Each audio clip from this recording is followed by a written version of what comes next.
Here we go again with the Kaufman Corner podcast with you as always, the good doctor, Dr. Rany Jazayerli. My name is Soren Petro from Sports Radio 810 WHB in Kansas City. As we talk some Royals baseball, we talk some MLB baseball and how it affects the Royals. Juan Soto getting a massive 15-year, $765 million contract. How does it affect the game? How does that thereby affect the Kansas City Royals? We talk about it here on the Kaufman Corner. Does this make it easier, harder for the Royals in free agency? How does the Soto deal affect maybe the Royals getting Cody Bellinger? That was the big move that we were both wanting in free agency when a trade came about. We were looking for Cody Bellinger. O'Neill to the O's, Conforto to the Dodgers. We're talking about Holmes to the Mets. Those are some names that had all been linked to the Royals. They're off the board. Where do they go next in free agency with these names off the board? Odds to win the World Series right now. We'll talk about that. Plus the Rule 5 draft is coming up here during the winter meetings. We're discussing it right now here on the Kaufman Corner podcast. This is the Kaufman Corner Podcast, the most in-depth analysis of the Kansas City Royals, breaking down the Royals like no one else can. Kaufman Corner is hosted by Rany Jazayerli and Soren Petro. Rany is a co-founder of Baseball Prospectus, author of Rany on the Royals, and former columnist for Grantland, The Ringer, and The Athletic. Soren is the award-winning afternoon drive host of the program on Sports Radio 810 WHB in Kansas City.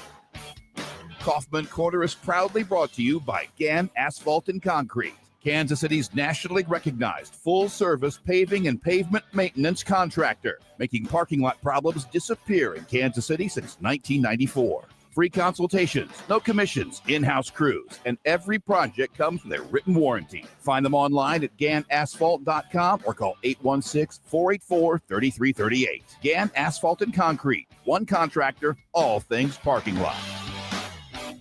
Now, here are your hosts, Rany Jazayerli and Soren Petro. And thank you very much, Curtis. We do appreciate it. A giant contract, a mega contract, the biggest contract in the history of professional team sports, at least in America. I don't know if the Saudis thrown out, did they give $4 billion to one of the soccer players? I'm not sure where we are on that, but certainly the biggest contract here in America. Rany, first of all, just your reaction when you saw that contract. As big as I thought Soto's contract would be, I will admit it was bigger than I expected it to be. Like, I had no doubt the number was going to exceed $500 million, and I was saying early in free agency that I thought it would get to $600. I didn't think it was going to get to $700. I didn't think it was going to exceed the Shohei Ohtani number, even though Ohtani's contract was so deferred that the real value of it might be less. But I thought that the 700 barrier was safe. But I underestimated what happens when a baseball team is owned by a hedge fund manager in New York City. And it's easy to say that there's no way any player could ever be worth $750 million. But if any free agent can, it's the 25 or 26, I think just having turned 26-year-old free agent who has basically hit like Ted Williams his entire career. So, I can't even say that it's a bad contract for the Mets. But my God, that's a lot of money. What would you say to somebody who did say it's a bad contract? I'd say... Because I'm going to tell you a story about someone who did. It could be. Look, there's enormous risk involved. If he suffers some significant injury, not maybe enough to derail his career, but just like, his bat dies, he just goes from being a Hall of Fame caliber hitter to just a really good hitter.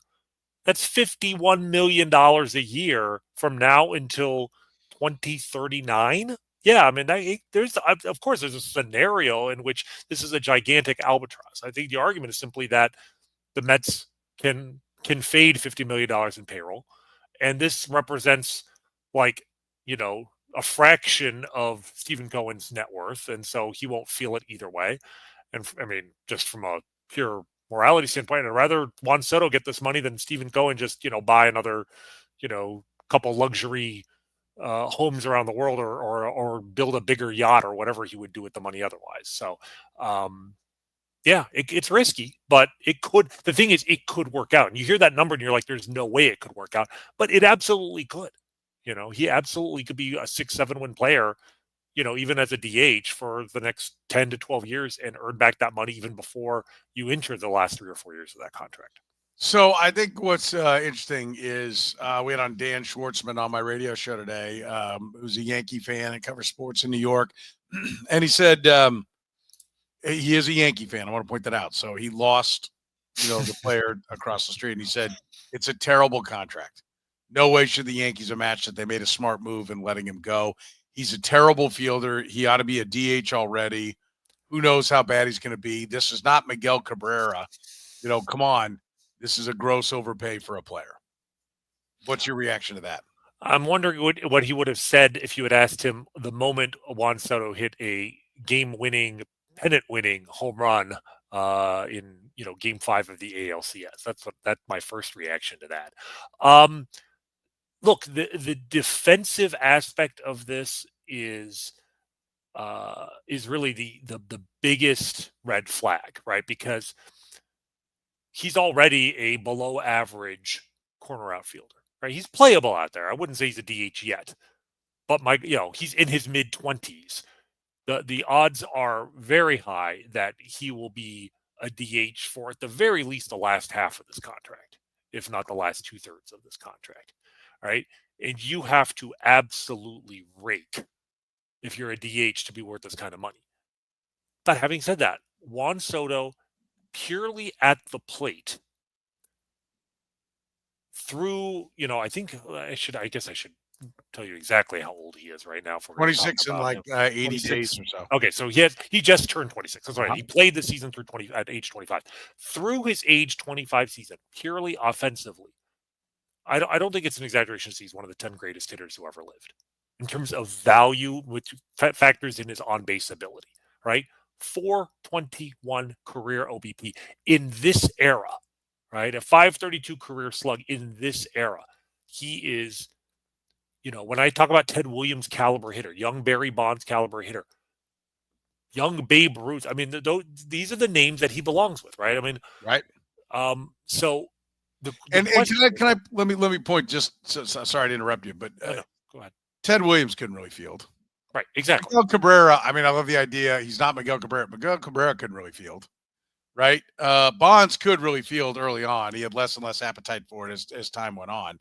But there are many a guy that was half stick will travel, and so that is a sour ass take. I mean, there's no way around it. I mean, the bat is the most important thing. Yes, you can add a lot of WAR in fielding, but I mean, does anybody think that if you take a 5 defensive WAR player, that he's worth really what a 5 offensive player is?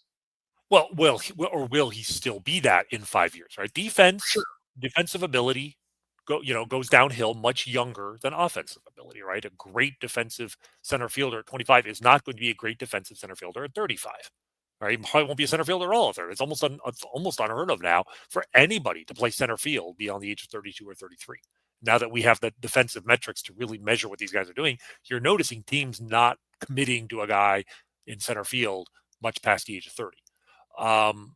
Soto, though, is unique because it's not just how good a hitter he is, but the shape of his offense, so dependent on his on-base ability and power. He's a secondary skills monster. He can hit for average. He's got a 291 career or 285 career average, which is very good. But this is not young Miguel Cabrera or Albert Pujols, right? He's a different kind of hitter. Ted Williams, Mel Ott, maybe young Charlie Keller, who kind of the great forgotten superstar hitter for the Yankees in the 30s and 40s. That kind of player, the biggest question I have is how does that player age into their 30s?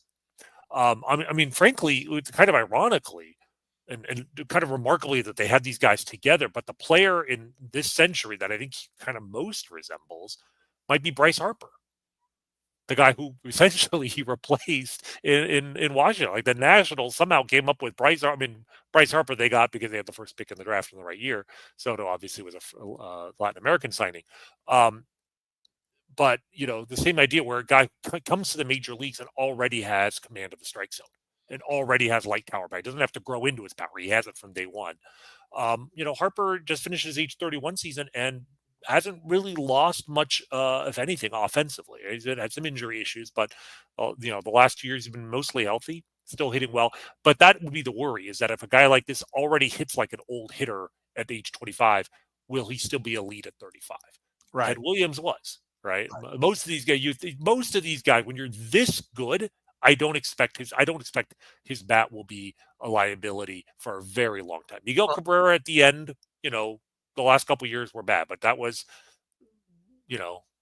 Albert Pujols as well, right?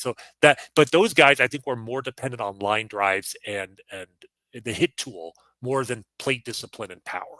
And I actually wonder if that might serve Soto well in the long run. Well, and I think, and by the way, he's going all the way to 40 on this contract because it's 15 years. So, they clearly are thinking 37, 38, 39, 40 are throwaways, right? They're doing it. We had a couple of really good comments here. Like somebody said, the concerning part is, where was it? There's one I'm saving. I just can't wait to get to here in a second. Cam said, I'll say it's concerning that Soto's annual salary with this contract is 82.2% of the A's payroll.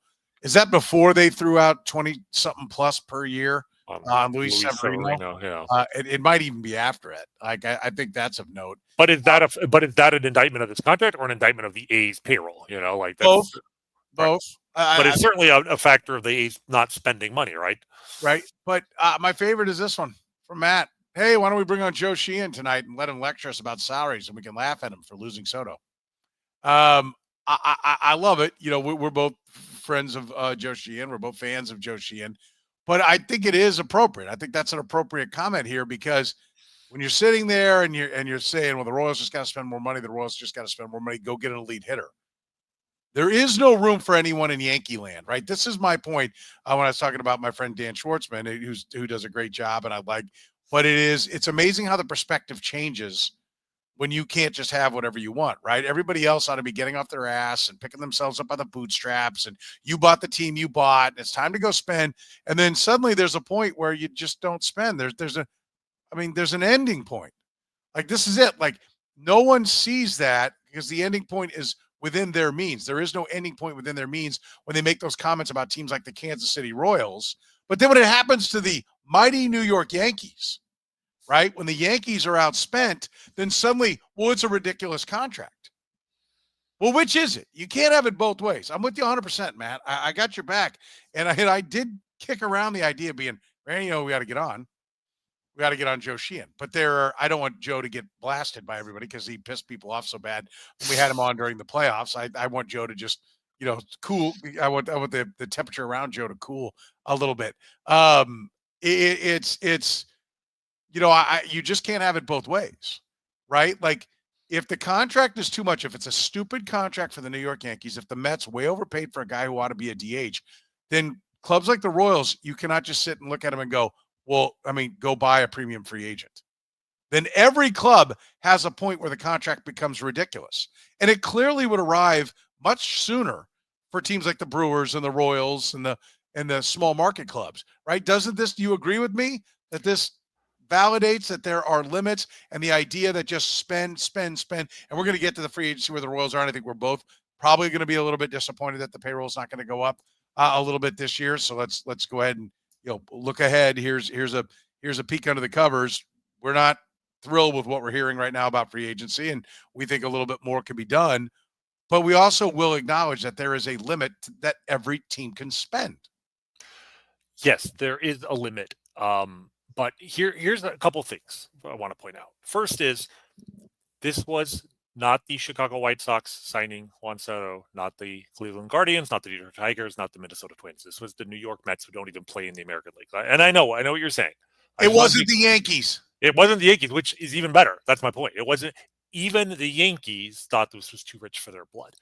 But the other thing I want to say, why did the Yankees think it's too rich for their blood? Because it's not actually $51 million a year for the New York Mets. Well, it's $800 million. It's going to be $800 million because he can opt out and kick it up. Right. He can go up to 55 even in 5 years. I think he can opt out, but then they can keep him by giving him a $4 million raise because 51 is not enough apparently. Right. But that's not my point. It's not 51 million now for the New York Mets. It's a lot more than 51 million because of the competitive balance tax, right? The tax threshold, and the Mets, look, if you want to complain about baseball not having a salary cap, they don't have. There isn't a cap. There isn't a hard cap.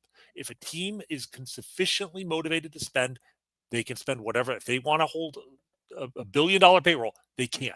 But the point is, Stephen Cohen, the hedge fund billionaire that owns the New York Mets, is going to be paying on top of the $51 million to Juan Soto, something close to $51 million more in taxes that go. We call them taxes, but it goes to the league, which is then distributed to other teams.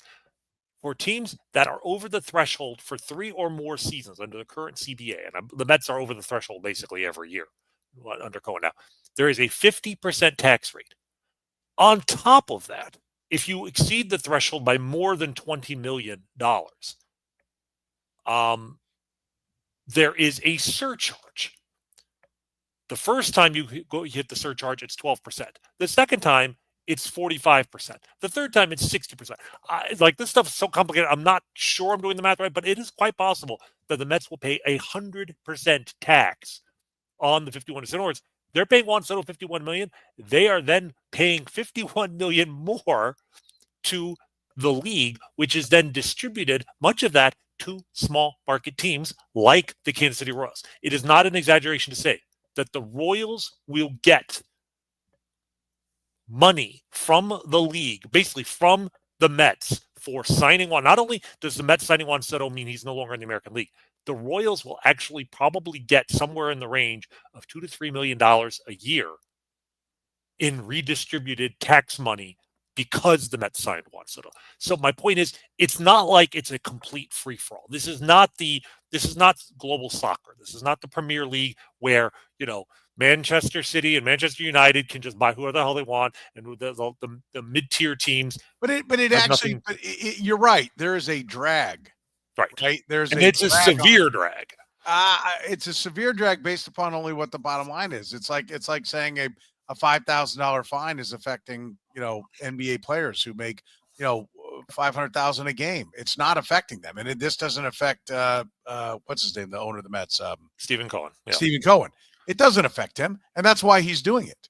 And he clearly thinks it's worth it. You're right. But I'm just saying there is something the Royals are getting out of it as well. Right. But it does speak to the fact that drag is not enough. It is not stopping them from doing it.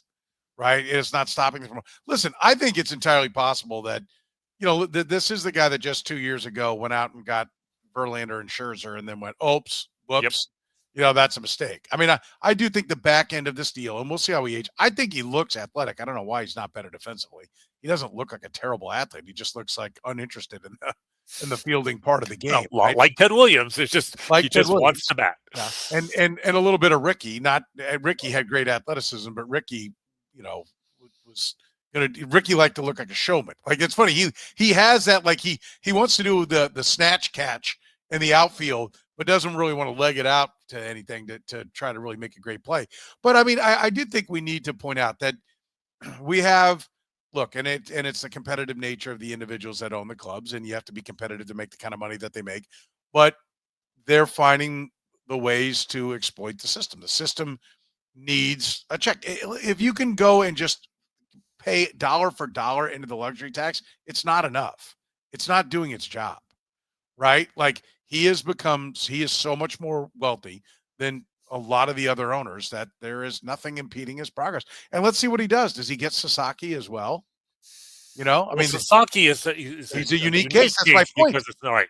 That's my point. Because if he gets Sasaki now, that's what balances it out. Is he goes, well, on the open market, we'd have paid $200 or $300 million for this guy, and now we're going to pay $7.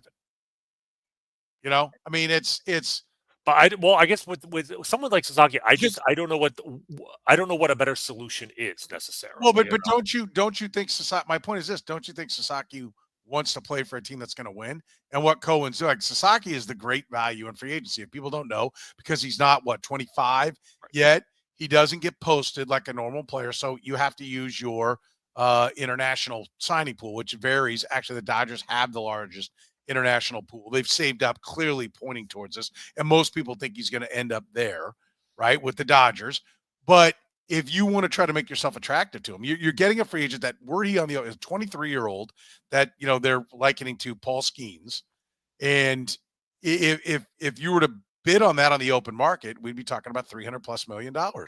And so if you throw all this money into Juan Soto to make your team more attractive, and that gets you this kid with control for 6 years, that's money well spent.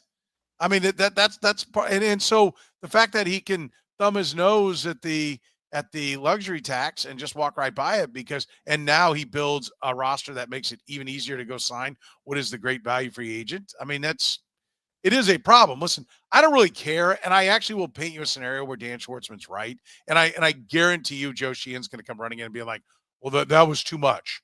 Right. And he's going to point out, you can get 7 players. You can get this guy, this guy, this guy, this guy, this guy, this guy, and you're clearly a better team. That's a total war. That's 3 times as much as Juan Soto.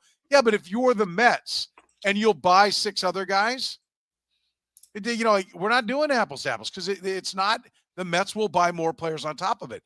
And I will come back, and I'm so glad that Matt put that up there because I think it's absolutely true. It's big hat, no cattle.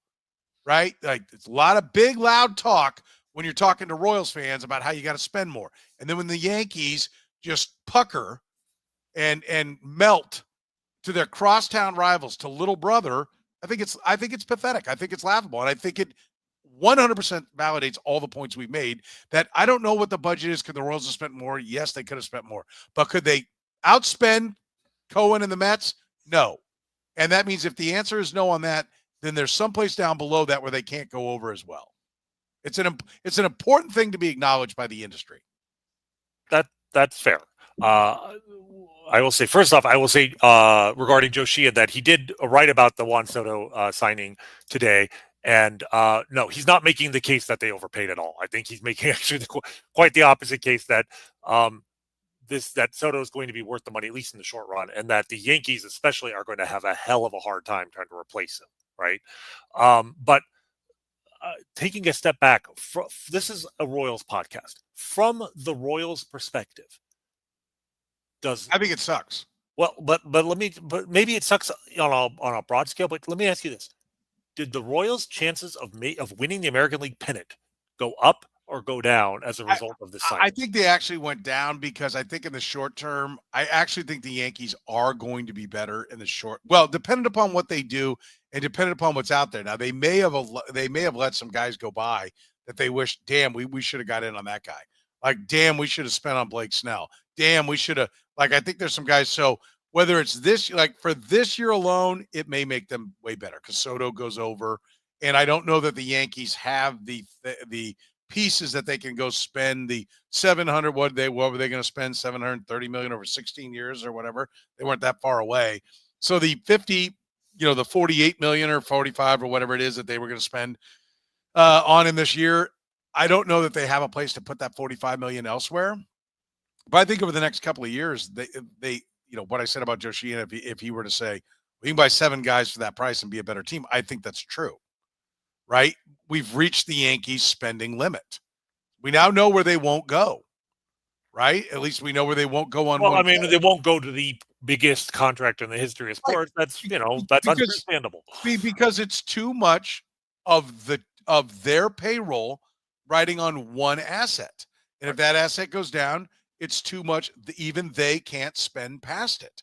So we do know their limits, but they can now spread that risk out on multiple players and be a better ball club. Yes, but if you look at the history of baseball, probably not in one off season. I want to be clear. I want to reiterate that. Probably not for next year, but over the next couple of years, I think it's entirely possible that the Mets have a big year this year and maybe even the following year. But 3 or 4 years down the road, the Mets suck and they're moving Juan Soto and they're eating 35% of the contract, and he's being shipped on because they're having to rebuild because all of a sudden they got real old real fast because they're not getting Juan Soto to build for the long haul. They're going to put pieces around him right now, and then they're probably going to crash hard. And I think the Yankees will probably be in a better position in the long haul if they spend smarter. Well, if they spend, of course, if they spend smarter, that's the question. If they take their time and over years, maybe. But that's the whole point, is that if you try to replace the production Soto was going to give you in one offseason, if you try in one offseason and sign 4 or 5 guys to replace one superstar, the history of spending money in free agency says that is where the mistake is made. Look, the biggest mistakes in free agent history are not signing superstars to market-breaking contracts. Do the Dodgers regret the Shohei Ohtani signing after 1 year? Of course not.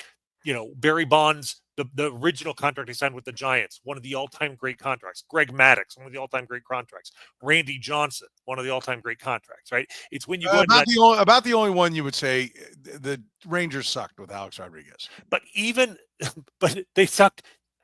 Alex Rodriguez was an 8-win player every year he was with the Rangers. And then they were able to he left, right? They traded him. But the point is they were bad they were bad because of Chan-Ho Park. You remember Chan-Ho Park is the guy. They had a Christmas card to A-Rod every single year because nobody remembers the really terrible signing the Rangers made. But that's any time a team, you can always find the guys that sucked on a team. They signed him, and the plan was to be a contender, and they sucked. That but look, it's not a player game; it's a team game. A-Rod was phenomenal as a Ranger. They had nothing else. But that's because they spent a lot of money on Chan-Ho Park. They spent A-Rod was getting 25 and was a superstar. Chan-Ho Park got like 12 million a year and was terrible. I'm just saying that's the caliber of free agent that usually comes back to haunt you. So I don't actually think Juan Soto that's going to haunt them. If the Yankees are smart, like you said, they'll be they'll be judicious in replacing him. Maybe next year. Or people are already talking about Kyle Tucker is going to be the prize of next year's market, right? Who's not Juan Soto as a hitter, but is a really good hitter and probably a much better fielder. And he will be only a little bit older than Soto was, as a free agent. The point is the only way to replace a superstar in free agency is with another superstar. And that's why Stephen Cohen was willing to spend this kind of money, because a Juan Soto does not hit the free agent market every year. It's like a once a decade to get that young a free agent. Who's that good, that is once, maybe twice a decade tops. And that's why it was a unique situation. And I think it's why the Royals probably why they did kick the tires. They just wanted to at least. I'm very glad that they did. And at least that they put that out there. To me, if there's a downside to this, because the upside for the Royals simply, he's not a Yankee. He's not in the league.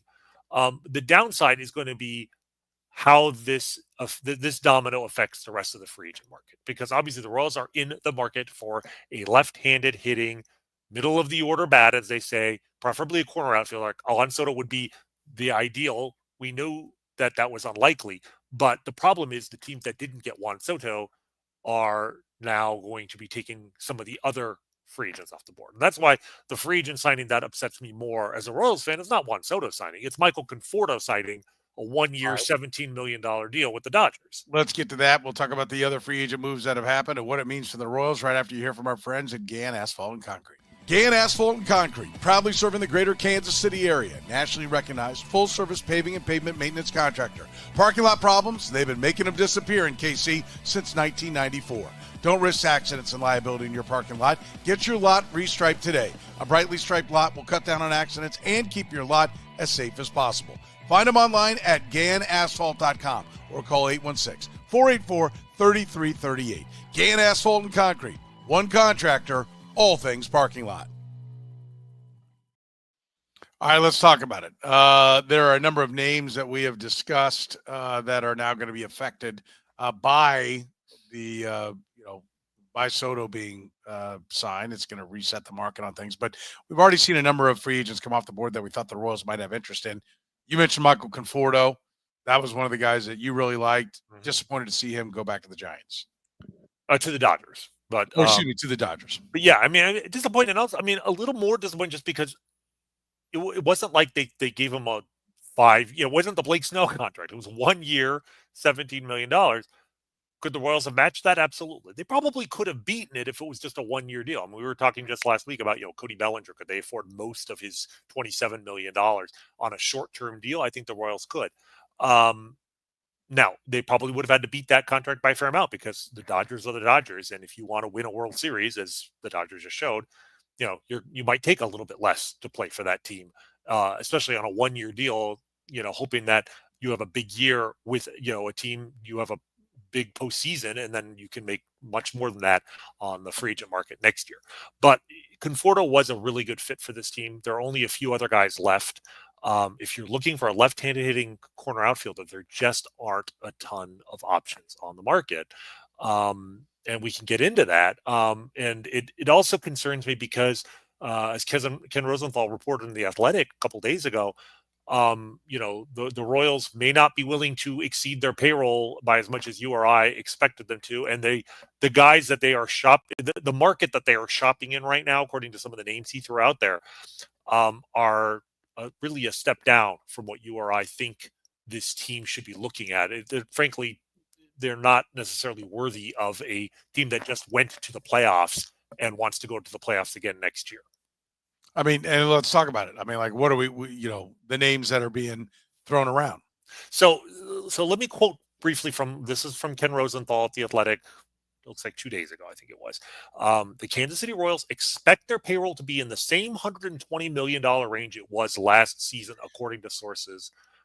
Yeah, I can tell you what one of the sources is. It's J.J. Piccolo at his exit press conference. I mean, he said as much when he did his end of the year press conference. I love how, like, that is said, that is aired all over Kansas City, and everybody hears it, but nobody gives a crap about what Kansas City's saying. And though Ken Rosenthal comes in 4 months after the fact and writes it, and this is like news. It's not news. That's exactly what J.J. Piccolo said at the end of last year.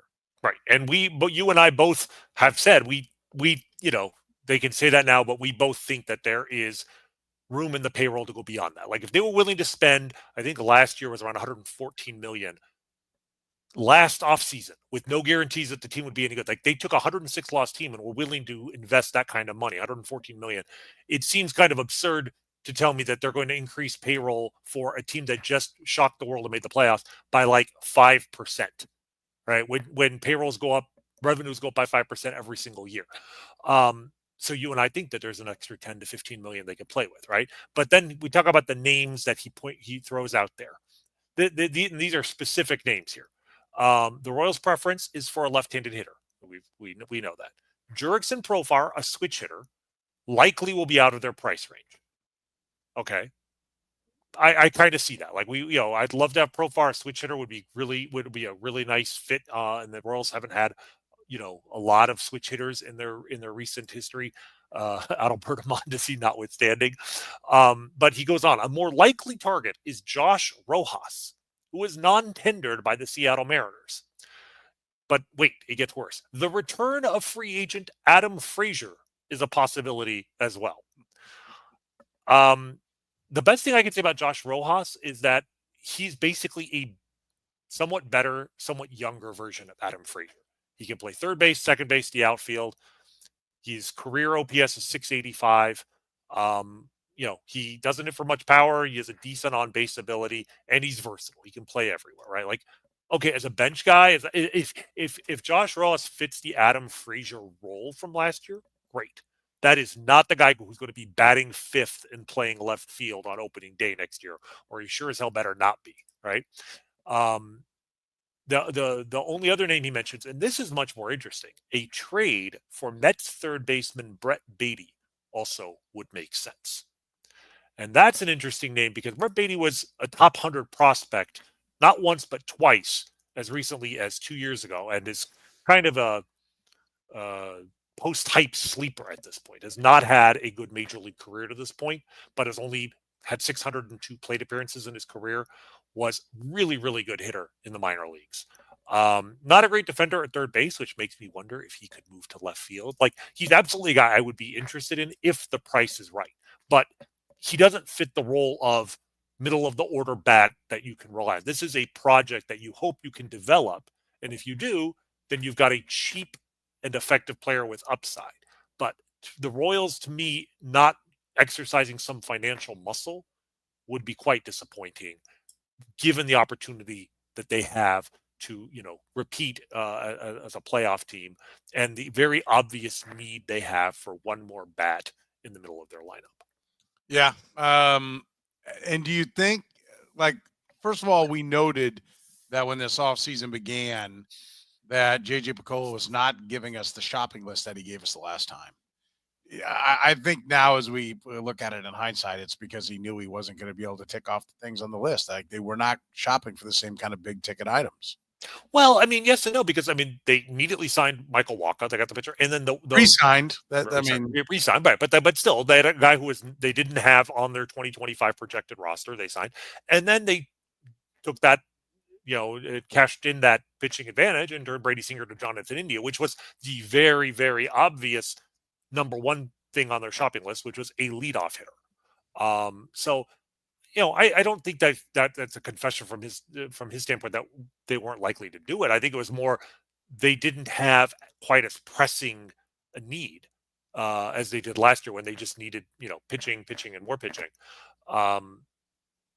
I think that I don't think that precludes him from still making one more substantial move. I mean, what's frustrating to me about all the stuff that Rosenthal wrote is simply that I feel like the Royals are one free agent signing away from accomplishing all of the big things, even all the medium-sized things on their offseason shopping list. Like if they sign one more guy, everything after that is just like filling, the Adam Frazier type roles. Hopefully they'll do a little better job this year than last year. But like you only have one more big need, and then you can be selective. You can take your time. You can sift through the non-roster invitation options. Like you won't have any big holes left if you just bring in one more bat. I feel like you have enough starting pitching depth right now. It'd be nice to bring in back Michael Lorenzen or something along those lines, but I don't think you have to. You could sign another reliever, but I honestly don't think it's a need. It's more of a want. So if if there's a good price on somebody, by all means, go shopping. And if you get somebody on sale, buy it. But you need another hitter.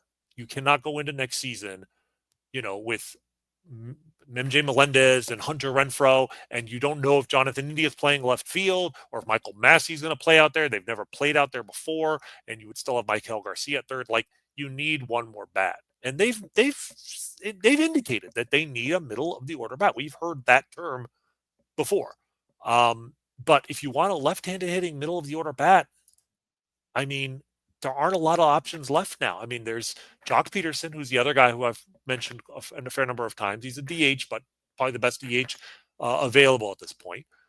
But beyond that, I mean, if they can't sign Profar, they're not signing Anthony Santander. And if you're talking about left-handed options, you're down at that point to Max Kepler, maybe Jason Hayward, if you think he still has something left. Maybe he's in some sort of platoon role.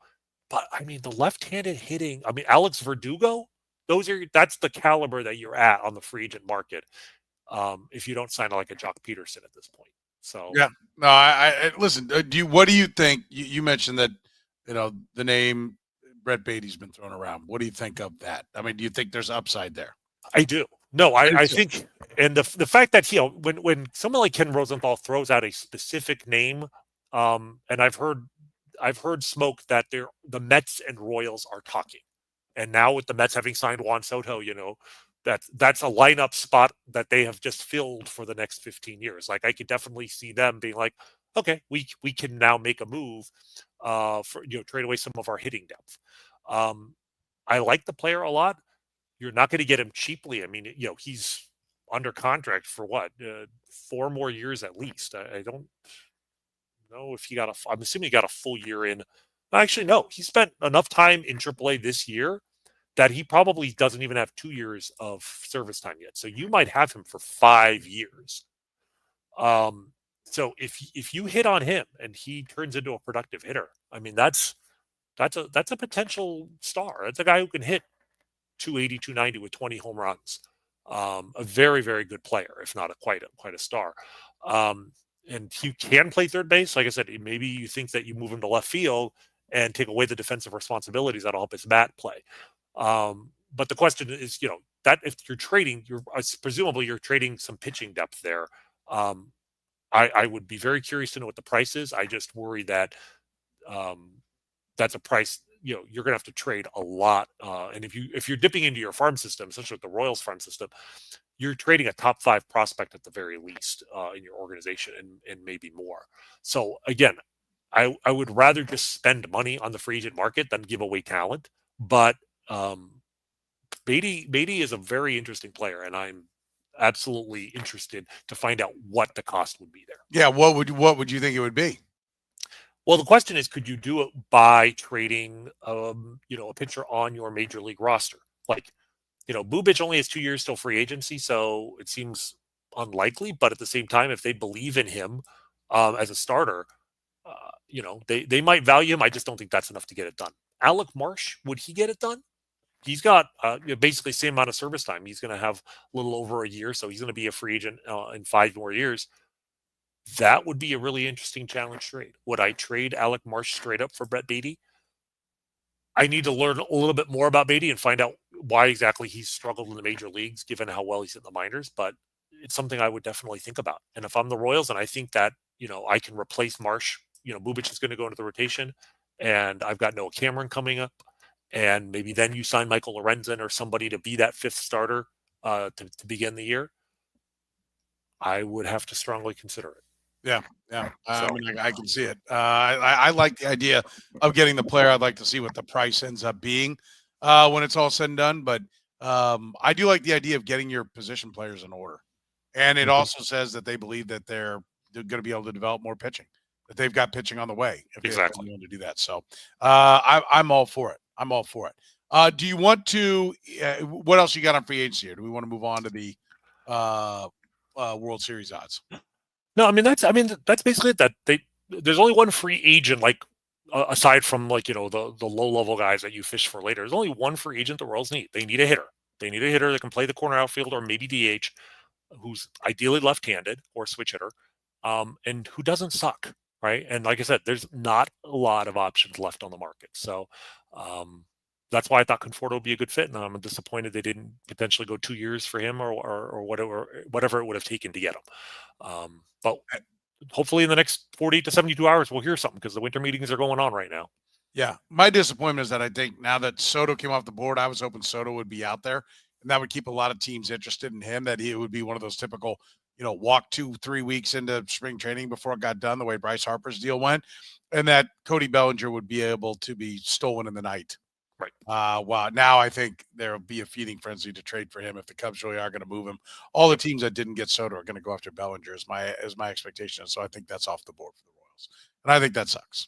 I agree. I think that's why they probably should have moved a little. I mean, maybe it's not a coincidence. The Dodgers realized the Soto sweepstakes were too rich for their blood, and they moved on Conforto before Soto signed, so that they wouldn't have to fight with other teams for him. Because I'm sure he, would attract more interest now from the teams that didn't get Soto. Well, I think they were out when they signed Snell. I mean, I think that was their okay. Probably, we're not going this far, and therefore Snell plus Conforto or Snell plus another bat is a better fit for us. So we're doing that. Exactly. That's what I think happened. So, all right, World Series odds. Where should the Royals be? I don't need your odds, but where do you think they ought to rank 1 through 30 in World Series odds? So, they were one of 12 playoff teams last year, but, they were at the bottom of that 12 list. I think my guess is they would be really dead middle of the pack, but it wouldn't surprise me if they were like in the 16 to 20 range of the 30 teams, just because, teams, the industry wants to see them do it again, right? Like, I still think there's reasonable skepticism that after going from 56 wins to 86, that the Royals are not going to fall back next year. In order of odds, favorites, Dodgers, heavy favorites to repeat at plus 370. I'm not going to give everyone's odds, but the Dodgers are plus 370. Those are the shortest odds. After that, Braves, Yankees, Mets, Astros, Phillies, Orioles, Padres, Guardians. The first of the American League Central pop up at plus 2,200. The Guardians, the 9th favorite to win. Twins, 10th favorite. Mariners, Rays, Red Sox, Cubs, Rangers, Tigers come in at 3, 6, 9, 12, 15, 16. Diamondbacks, Brewers, Royals. So 19th favorite. But what I will point out is I think it is a little bit disappointing to see basically the whole division minus the White Sox, who are dead last at plus 50,000. It is a little disappointing to see the whole division put in front of them. But they're not too far away. The Royals are plus 4,500.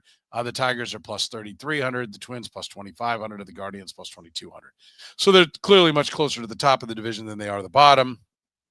But what I think is interesting is behind them. Giants, Like, here are all the teams behind them: Giants, Reds, Blue Jays, Cardinals, Pirates, A's, Angels, who are spending a bunch of money, Nationals, Marlins, Rockies, White Sox. Behind them, Giants, Blue Jays, Cardinals. I mean, that's got to at least make you feel, ranking ahead of the Cardinals always feels good, right? I will say the Cardinals, to me, of all those teams, shocks me the most, just because, like, organizations matter. And while the Cardinals have, fallen on, some hard times of late, like historically speaking, right? I mean, they still have not, they finished above 500 this year, which means they have not had back-to-back seasons under 500 since I believe it was 1994 and 1995, right? In 30 years. Like, for that organization to be that low is really shocking. And I think, that just seems crazy to me. But I think what these odds tell you is the importance of the division you play in. I mean, the reason the Giants rank so low is because the Dodgers are a juggernaut, right? Like, they're not winning the division. And so the best they can do is get into the wild card. You mentioned the 4 American League Central teams, other than the White Sox.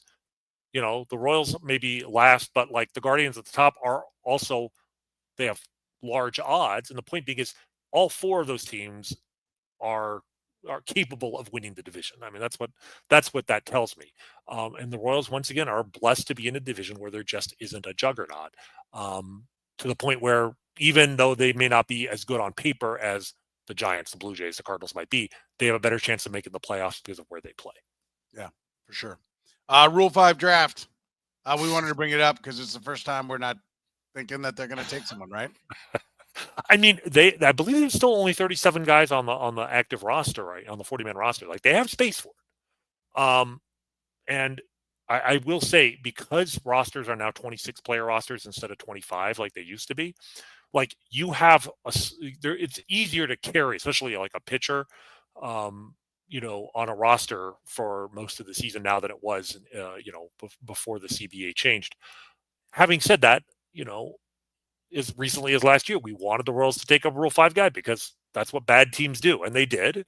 And it was one of the first signs of the season that they took themselves seriously as contenders when they dropped Matt Sauer from, the active roster and gave him back to the Yankees. Partly because he wasn't as good as they thought he would be, but also because, like, hey, we're trying to win. We can't afford to carry this guy. So I don't expect them to take someone. At the same time, it means if they do, it probably means that they actually think somebody slipped, off of a team's 40-man roster that actually can contribute right away. You know what I mean? Like, if they do take somebody, it tells me that they must be really high on that guy. Like, it's good to always have options. You never know if a team makes a mistake and there's somebody you just absolutely think. I mean, we make fun of him now, but Brad Keller was one of the best Rule 5 picks of all times in terms of what he did as a rookie. Like, if you can get 140 innings of a 3.1 ERA in 2025 out of somebody in the Rule 5 draft this year, then of course you take that guy. So I don't expect them to take somebody, but if they do, that doesn't mean, they're giving up on 2025 at all. I think quite the opposite. If they do take someone, it means they actually think somebody can contribute on a contender next year is available. Yeah. They're not taking anyone. I mean, I don't expect them to. Like I said, if they do, it's only because they must really value that person highly. Right. I don't think they're taking anyone. So we sit and we hope that the winter meetings produce something for the Royals. That's basically where we are. I hope free agency moves fairly quick, but I'm hoping that all the guys that are like the agents that have been holding their guys and getting guys in midway through spring training are now learning a lesson, and we're going to see this move a little bit quicker, because this used to be the time where it was hot and heavy. Last few years we've seen almost nothing, and so hopefully the Juan Soto deal is a sign that we're going to see things change. Yeah, I was hoping. I mean, I was refreshing Twitter every few minutes before we went on the air, hoping the Royals would do something. They've been good to us the last few weeks, but alas, not yet. Hopefully tomorrow or Wednesday. I mean, this is the time of year, like you said, it used to get things every hour on the, some team was making some move. And, the Royals have, a little bit of momentum behind them. Like, they can sign somebody, or make it, knowing JJ, they'll probably make a trade before they make a free agent signing. But I do not expect them to leave the winter meetings on Thursday with the same roster that they have right now. Right. All right, Randy, you wanted to close with something near and dear to your heart. I do, and something near and dear and happy to my heart. So I want to finish the show tonight by taking a step back to talk about why I ended up here tonight talking with you, Soren, on Kaufman Corner, about why I am a Royals fan, about why I care about baseball, about why I am a son of Kansas, about why I am an American at all. There are many people who are responsible for me being the man that I am. My parents, of course, for emigrating to America and making their home here. The community in Wichita that embraced my family and made them feel at home. My identity as a Royals fan, a baseball fan, and an American would never have come to pass otherwise. But there is one other family that in some horribly twisted and perverse way I must acknowledge as a reason that I am the man I am today and that I grew up where I did. I will not thank them. To be perfectly honest, I hope they burn in hell. I will simply state that I would not be on this podcast today. I might not be living in America today had the El Assad family not spent the last 54 years turning Syria into perhaps the most repressive and tyrannical country on planet Earth. When my parents arrived in America in 1970, they did not intend to make America their permanent home. They came here so that my dad could complete his medical training and then return to their home in Damascus as a physician.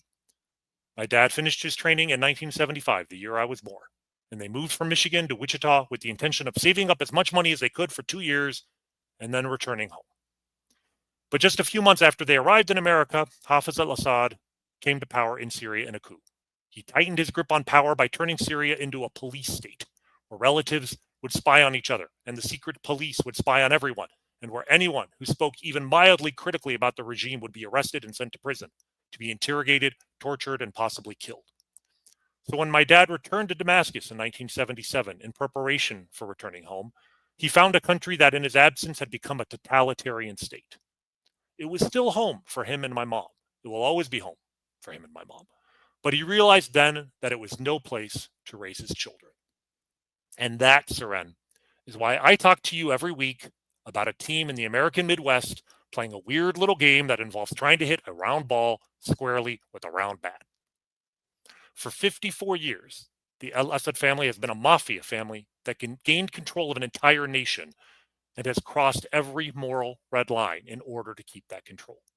In 1982, there was finally a rebellion in the city of Hama, and they responded by cutting all communications between Hama and the outside world so that when they sent tanks and bombers in to flatten most of the city, no one would be able to hear them scream. An estimated 40,000 civilians were killed, making it the greatest atrocity in the Arab world in modern history, or at least it was until the Arab Spring in 2011. Hafez died in 2000, but he was succeeded by his son Bashar, who was even worse. Over the last 54 years, the El Assad family are responsible for the murder of approximately 1 million people. Hundreds of thousands have been imprisoned and tortured, and millions of people, roughly 1/4 of the entire population, have been driven from their home, many as refugees abroad. When peaceful, nonviolent protests broke out in Syria as part of the Arab Spring in 2011, the El Assad family responded with a savagery that would make a medieval king wince. They used chemical weapons banned by the Geneva Convention to gas their own citizens. And after the world didn't follow up on President Obama's red line to make the El Assad stop, they did it over and over again. And while the regime tottered on the edge of falling a decade ago, they remained in power and quashed the rebellion with the help of Russia and Iran. I have visited Syria several times in my youth, and if I'm being honest, I can say that I have never enjoyed my time there. I could never separate the warmth of the people and the love of my extended family from the fear and the repression that hung in the air like a plague. I had no intention of ever returning so long as the Assads remained in power, and frankly, given my public statements about the regime, it was not safe for me to step foot in the country anyway. As recently as 12 days ago, it appeared that the El Assad family had won, that they would remain in power for the rest of my life. And then came 10 days that shook the world. My first inkling that something had changed came 11 days ago today, Thanksgiving itself. I was talking to my oldest daughter, who is spending a semester studying abroad in Amman, Jordan, just a few hours away from the Syrian border. Just before I hung up, she said, "Hey, Dad, What's going on with the rebels in Syria? My friends here are saying they are winning in Aleppo. I had long ago stopped paying close attention to the state of the revolution because 13 years of unrelenting misery had thoroughly beaten the optimism out of me. So I told her I would have to look into it. I did some casual research and then texted her a few hours later. Let me share with you the exact words I wrote. Quote, there are still rebels in that part of Syria, but I doubt they are going to ever be strong enough to take control of the country. As we like to say on this show, Soren, nailed it. I haven't been this wrong in my analysis since the Will Myers trade, and I haven't been this happy to be wrong in my life. The rebels had been planning a new offensive for months and executed it perfectly, and the al-Assad regime simply had no one left to support it. Not Russia, not Iran, not Hezbollah, and certainly not the Syrian people. The regime's army fell back as quickly as their legs would take them, and the rebels moved forward just as fast. Aleppo last Saturday, Hama this Thursday, Homs and Daraa on Saturday. And then in the wee hours of Sunday morning, under cover of night, Bashar al-Assad fled Damascus on a Russian jet to Moscow as the rebels walked into the city with barely a gun being fired. If you've turned on a TV in the last 48 hours, you may have seen the celebrations taking place all over Syria. You may have seen the long lines of Syrian refugees waiting to cross a border, but this time they are trying to cross back into Syria, back to their homes, refugees no more. And you may have seen videos of political prisoners all over the country being freed, some of them after decades of torture, exposing unimaginable horrors inside that were long rumored but never confirmed. The world has not seen atrocities like the ones committed at Zhytnaya prison since we liberated the camps at Auschwitz and Dachau. The Assads may have fled the country, but many of their henchmen are due for trials like we haven't seen since Nuremberg. Syria is waking up from a nightmare that began before I was born. I have no illusions about how difficult the road ahead still remains. Getting rid of a tyrant is the first step in a revolution, not the last. Some of the rebels have extremist backgrounds, and while they are all saying the right things so far, there is no guarantee that Syria won't plunge into another civil war or that a new dictator may emerge to rule the country. There will undoubtedly be chaos ahead. But there was always going to be chaos after the Assads, because the Assads made sure of that by destroying every semblance of civil society over the past 54 years. Now at least Syria has a chance. It all still feels surreal. 2 weeks ago, Syria was the most repressive country on the planet, in a tie with North Korea, maybe. Now, anything feels possible. Now, my parents may actually be able to visit their home. Now, we may finally get justice for my cousin Layla, an American citizen who was imprisoned, tortured, and executed by the Assad regime in 2016 for the alleged crime of supporting democracy. Now I can actually speak about my cousin publicly, something I have never done before tonight, without worrying that my relatives who still live in Syria may be punished for something I said. Bashar al-Assad is currently hiding somewhere in Moscow, and I hope it's not long before, like a lot of people who cross Vladimir Putin, he takes a long walk off a short balcony.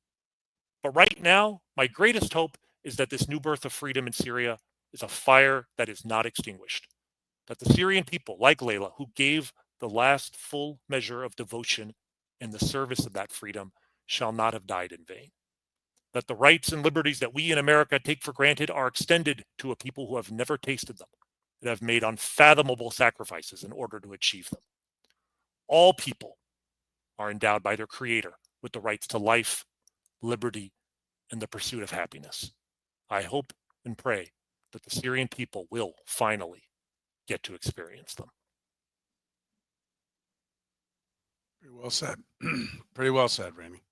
I know it's a bit emotional. I know you and I have had conversations about Syria, just amongst ourselves, never really, when we've talked on the radio or here on the podcast, but I know it's been near and dear to your heart for a long, long time. So, congratulations. Like you said, long way to go, but certainly a big, big start for you. And I know something that's been, like I said, weighing on you and your family for a long, long time. So, hopefully this is the beginning of a lot more positivity in and around Syria. Amen.